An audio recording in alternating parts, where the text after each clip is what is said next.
Hello students of class 10। Last video में हमारा LCM चल रहा था। अभी भी एलसीएम को कंटिन्यू करेंगे। अभी हम क्वेश्चन नंबर 26 से स्टार्ट करें। 26, 27, 28, 29, 30, 25 से। उसके बाद आपको दो एग्जाम्पल कराएंगे, एग्जाम्पल नंबर 17 और 18। मैंने आपको होमवर्क में एग्जाम्पल्स दिए शायद 1 to 16 तक। कोई प्रॉब्लम हो तो उस एग्जाम्पल्स की प्रॉब्लम आप व्हाट्सएप पे सेंड कर देना। मैं आपको वीडियो कल भी सेंड करूँगा, बिकॉज जल्दी ये चैप्टर फिनिश करना है और उसका टेस्ट लेंगे आप। तो अभी हम क्वेश्चन नंबर 25 कर रहे हैं, एक्सरसाइज 1B का।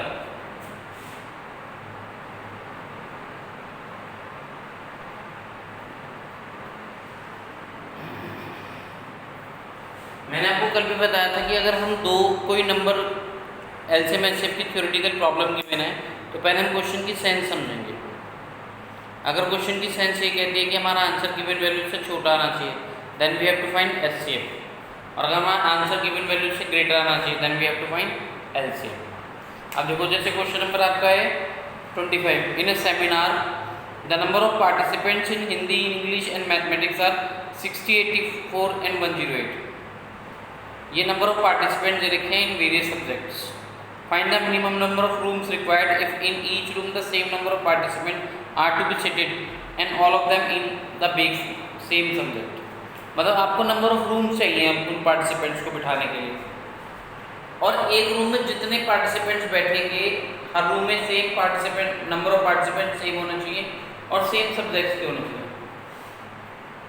तो ऑब्वियसली जो नंबर होगा आपका, जो गिवन नंबर हमें निकालना है, वो गिवन नंबर से क्या होगा, लेसर होगा। It means we have to find HCF. तो पहले हम क्या करेंगे, 60 का, 84 का और 108 का एचसीएफ निकालते हैं, फिर दोबारा क्वेश्चन को रीड करते हैं।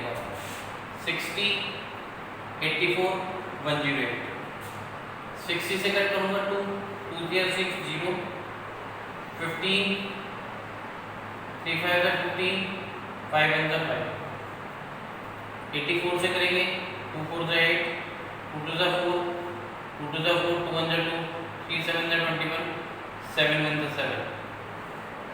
2 से कट करेंगे 2 5 10, 2 4 8, 2 2 4, 2 7 14, 3 3 9 27, 3 3 9 and 3 1 3। तो 60 आएगा आपका 2 into 2 into 3 into 5। 84 आएगा आपका 2 into 2 into 3 into 7। 108 आएगा आपका 2 into 2 into 3 into 3 into 3। जो तीनों में कॉमन आएगा वो एचसीएफ आएगा। एक 3 भी आ रहा है, एचसीएफ आया इसमें 2 into 2 into 3, दैट इज 12। तो ये 12 क्या आया, यह number of participants in each room. हमें निकालने हैं find the minimum number of rooms required if in each room the number of same number of participants are to be seated। तो number of participants 12 है। number of participants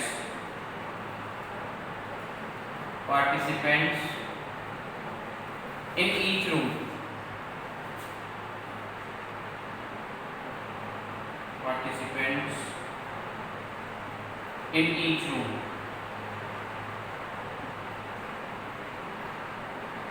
कितने participants है, 12। तो number of rooms कैसे निकालूंगा, number of room total participants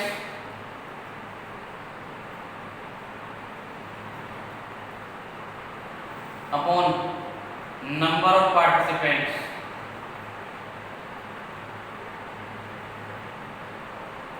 in each room. तो ये आएगा आपका 60 + 84 + 108 अपॉन 12। ये हो गए टोटल पार्टिसिपेंट्स आपका 60 + 84 + 108। 60 + 80 कितना होगा, 80 + 60 140, 140 240, 244 252 अपॉन 12। 12 × 24, 12 × 12। तो नंबर ऑफ रूम्स कितने रिक्वायर्ड है? 21। देखो दोबारा समझते हैं क्वेश्चन। हमारे पास 3 सब्जेक्ट थे, इंग्लिश, हिंदी और मैथमेटिक्स। इंग्लिश में 60 बच्चे थे, मैथमेटिक्स में, हिंदी में इतने, इंग्लिश में इतने, मैथमेटिक्स इतने। हमें देखना है कि हमें कितने रूम्स की रिक्वायरमेंट है। पहले हमने क्या करा, इसका एचसीएफ निकाला। एचसीएफ क्या है? Number of participants in each room. एक रूम में कितने पार्टिसिपेंट्स बैठ रहे हैं, दैट विल बी एचसीएफ, जो उसका कॉमन फैक्टर है। हम नंबर ऑफ रूम्स कैसे निकाले? जो हमारे टोटल पार्टिसिपेंट्स आए थे उसको हमने एक रूम में जितने पार्टिसिपेंट बैठे हैं उससे क्या कर दिया, डिवाइड कर दिया। तो आपके क्या है, नंबर ऑफ रूम्स आ गए। टोटल पार्टिसिपेंट्स आपके 252 है, एक रूम में कितने पार्टिसिपेंट्स बैठे, 12। तो नंबर ऑफ रूम कितने आ गए, 252.12, तो कितना आ गया, 21।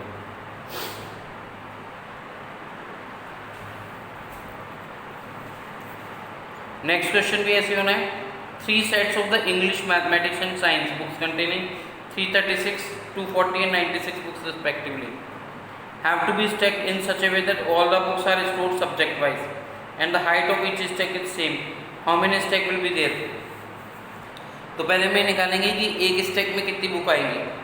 अब एक स्टैक में जो बुक आएंगी वो गिवन नंबर ऑफ बुक से क्या होंगी, लेस होंगी। लेस होंगी तो हमें क्या निकालना है, एचसीएफ निकालना है। एचसीएफ क्या आएगा, number of books in each stack. Number of stack कैसे निकलेंगे, total number of books upon number of books in each stack. सारी बुक्स को एक स्टैक में जितनी बुक्स आएंगी उससे क्या कर देंगे, डिवाइड कर देंगे।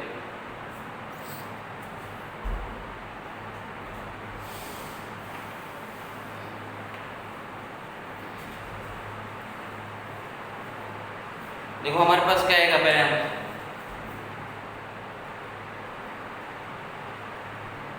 336, 240 और 96।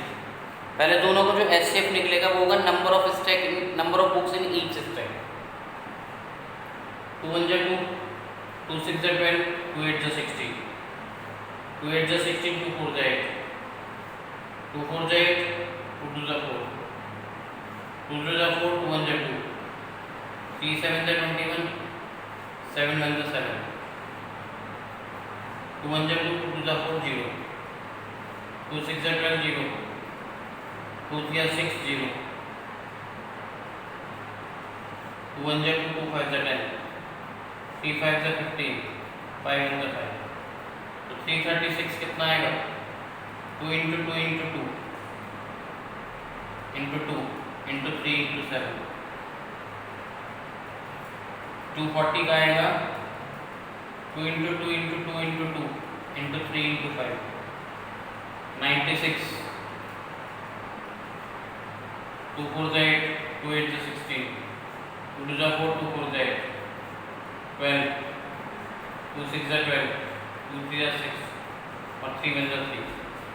96 का आएगा 2 into 2 into 2 into 2 into 2 into 3। Common कितना है, 4 टाइम्स 2 है, और क्या कॉमन है, 3 कॉमन आया। तो इसका एचसीएफ आया number of books in each stack equals to HCF equals to कितना आ गया, 2 into 2 into 2 into 2 into 3, 16 3 48। तो नंबर ऑफ स्टैक कितने आएंगे, टोटल बुक्स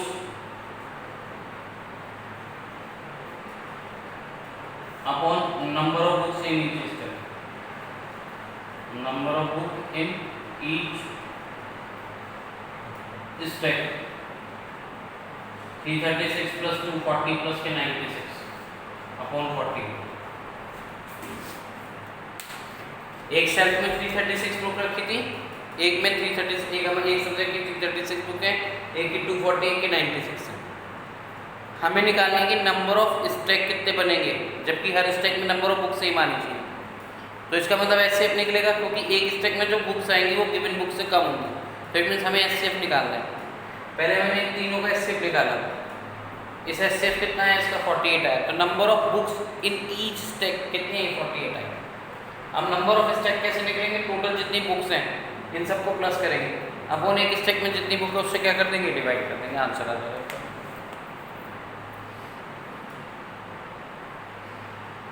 26 आंसर आ गया इसका 14। 336 प्लस 240 प्लस 96 12 047 799 16 और 17 472 अपॉन 48।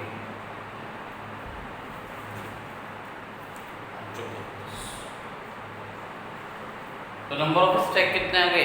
14 आ गए। पहले हमने जो बुक्स गिवन थी उसका एचसीएफ निकाला, दैट इज एचसीएफ कितना? Number of books in each stack. Number of stack कैसे निकाला? टोटल बुक को एक स्टैक में जितनी बुक्स हैं उससे क्या कर दिया? डिवाइड कर दिया, आपका नंबर ऑफ स्टैक आ गया।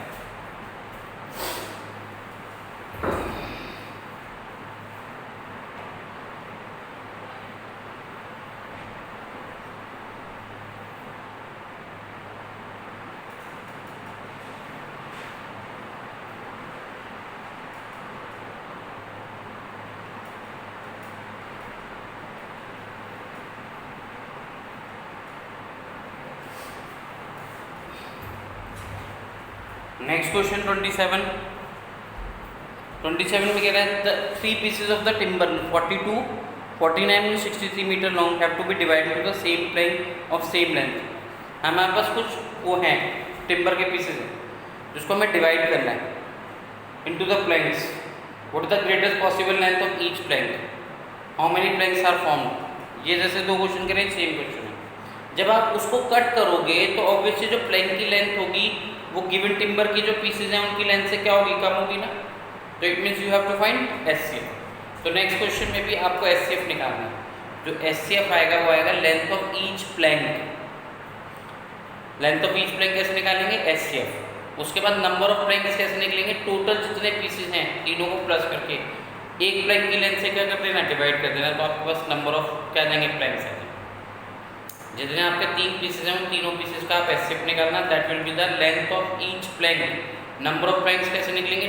टोटल अपॉन टोटल जितने प्लैंक्स हैं उन सबको प्लस करके लेंथ ऑफ ईच प्लैंक से डिवाइड कर देना, तो आपका नंबर ऑफ प्लैंक्स आ जाएंगे। तो next question 27 you have to do yourself. ये था आपका 26 question.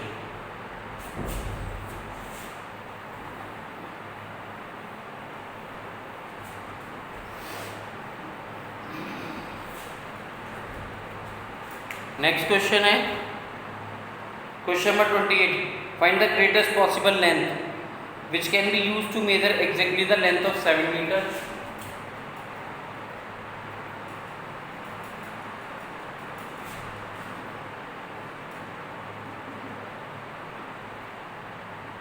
Metre 85 centimetre, 12 metre 95 centimetre. कह रहे what is the greatest possible length which can be measure exactly these of the length. जब कभी आप किसी शॉपकीपर के पास जाते हो तो शॉपकीपर आपको जो है उसके पास बहुत बड़े बड़े क्लोथ्स के थान होते हैं जिसमें से उसको क्लोथ देना होता है। तो उसको जो वो मेज़र करता है, तो जो मेज़र करने वाली स्केल होता है वो गिवन लेंथ से क्लोथ की लेंथ से कम होता है, ज़्यादा होता है? ऑब्वियसली कम होता है। हमें एक ऐसी लेंथ निकालनी है जिससे अगर हम इसको तीनों को मेजर करें तो वो एग्जैक्टली मेजर हो जाए। तो लेंथ कैसे निकालेंगे उस पीस की? इन तीनों को क्या निकालेंगे? एचसीएफ निकालेंगे। हमें ये तो पूछो उसने what is the greatest possible length which can be use to measure exactly. एक ग्रेटेस्ट पॉसिबल लेंथ निकालनी किसी पीस की जो इन तीनों पीसेस की लेंथ को क्या करते हैं? एग्जैक्टली मेजर करते हैं। तो वो इन तीनों का क्या होगा? एचसीएफ होगा। लेकिन प्रॉब्लम ये है कि कुछ मीटर में कुछ सेंटीमीटर में, तो इसको लिख लेंगे 700 centimetre. 3 into 100 plus 85 385 centimetre. 12 into 100 plus 95 1295 centimetre. तो इन तीनों पीसेस का क्या निकालेंगे हम? एचसीएफ निकालेंगे। 700 2 3 6 2 5 10 0 2 1 2 2 7 14 2 5 10। 55 से 50 5 से करूँगी 5 3 50 2 5 5 से 25 5 7 से 35 7 1 से 7 385 5 7 से 35 5 7 से 35 7 1 से 7 11 1 से 11 1295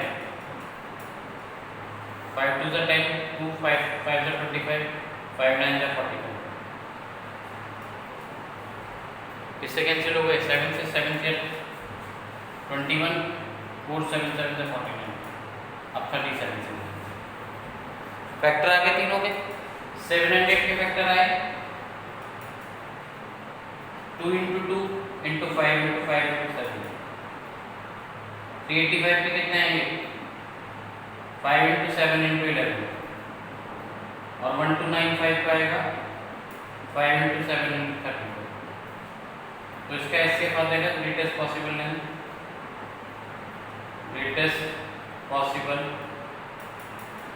लेंथ 5 कॉमन आया 7 कॉमन आया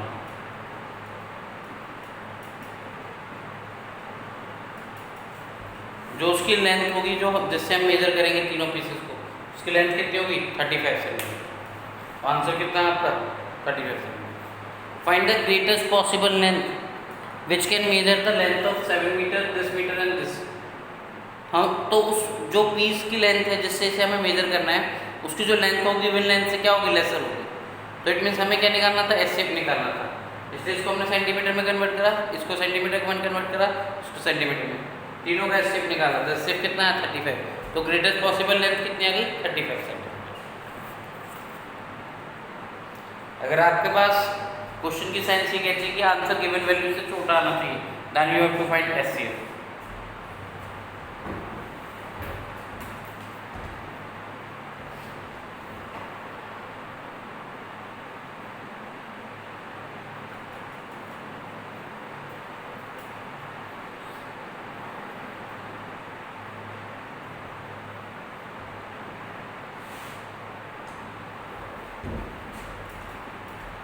नेक्स्ट क्वेश्चन है क्वेश्चन नंबर 29 भी आपको समझना और खुद करना है 29 में कह रहा है find the maximum number of students among which 1001 pens and 910 pencil can be distributed अब ये पेन और पेंसिल स्टूडेंट में डिस्ट्रीब्यूट हो रहे हैं find the maximum number of student हमें नंबर ऑफ स्टूडेंट निकालने हैं तो ऑब्वियसली जो नंबर ऑफ स्टूडेंट्स होंगे वो नंबर ऑफ पेंसिल और पेन से कम होंगे या ज़्यादा होंगे it will be less so it means what you have to do you have to find SCF so that the student gets the same number of pens in pencil दोनों को common factor आना चाहिए that is highest common factor तो number of students equals to HCF of 1001 and 910 दोनों का HCF निकाल देना that will be your answer तो 29 question you have to do yourself next video में आपको 30 31 32 33 34 करके दूंगा मैं कोई प्रॉब्लम हो तो आप व्हाट्सएप पर सेंड कर देना इसके अलावा जो क्वेश्चन है आपके इसके अलावा मैं आपको दे रहा हूँ एग्जाम्पल नंबर 17 और 18 करा रहा हूँ पेज नंबर 16 पे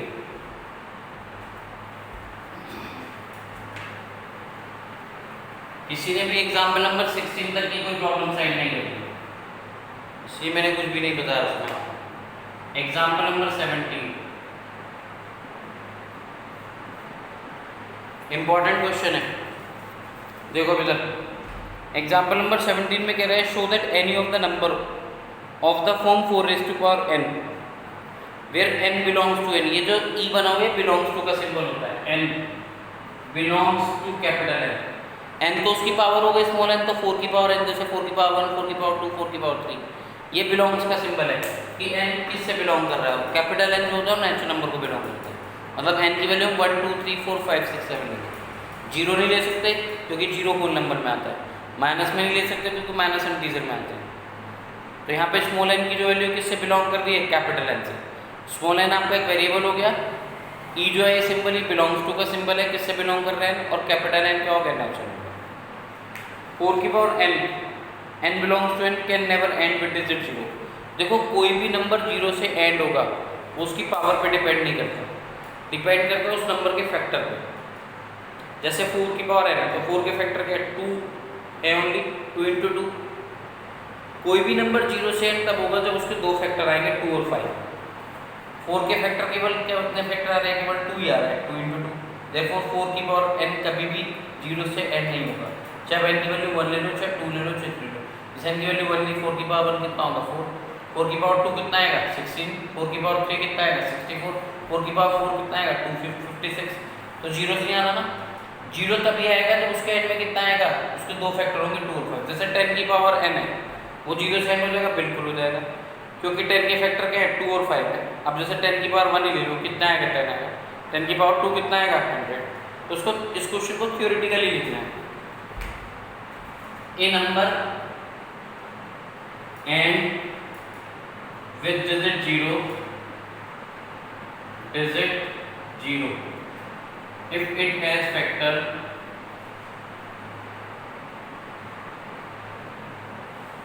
2 and 5, the factor of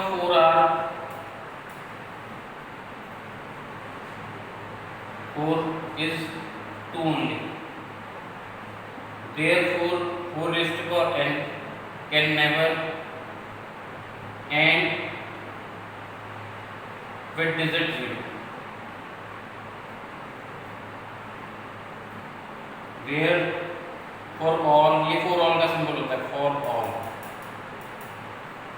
n belongs to n, ये belongs to का सिंबल होता है, belongs to n, belongs to, और ये किसका सिंबल होता है natural number.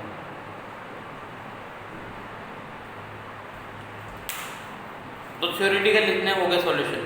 A number end with digit 0 if it is a factor 2 and 5, the factor of 4 is only 2, therefore it will never end with digit 0, for all n belongs to capital N। ये for all का symbol है, ये natural number, इसका symbol है belongs to का, और capital N किसका सिंबल है नेचुरल नंबर। थ्योरेटिकल लिखना है, बहुत इंपॉर्टेंट क्वेश्चन, समझ में आ गया। A number end with digit 0 if it is a factor 2 and 5, the factor of 4 is only 2, therefore 4 raised to power n can never end with digit 0। Next question है जैसे show that any number of the form 6 की power n where n belongs to n can never end with digit 0। कोई number 0 से n तब होगा जब उसके factor 2 और 5 होंगे। तो यहाँ लिखेंगे a number end with digit 0 if it is a factor 2 and 5, the factor of 6 are 2 and 3, so 6 की power n can never end with digit 0, क्योंकि 6 के फैक्टर कितने आएंगे 2 और 3 आएंगे, जबकि फैक्टर क्या आना चाहिए 2 और 5 आना चाहिए। तो 6 की पावर n भी कभी भी 0 से n नहीं हो सकता, ठीक है। आपका टेस्ट भी लेना है इसका। अब इसको यहाँ तक आपको फिनिश करना है 1B की एक्सरसाइज को 29 क्वेश्चन तक, और एग्जाम्पल 17 और 18। एक्सरसाइज 1B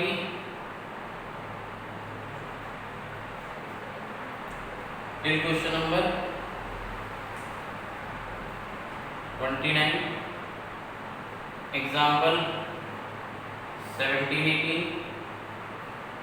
इसके अलावा जो मेन इंपॉर्टेंट होमवर्क जो आज आपको NCERT से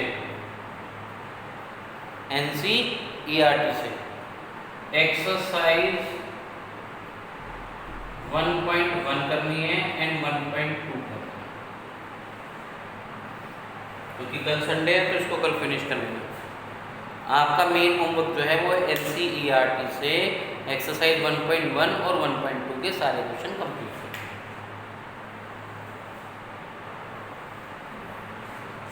थैंक यू।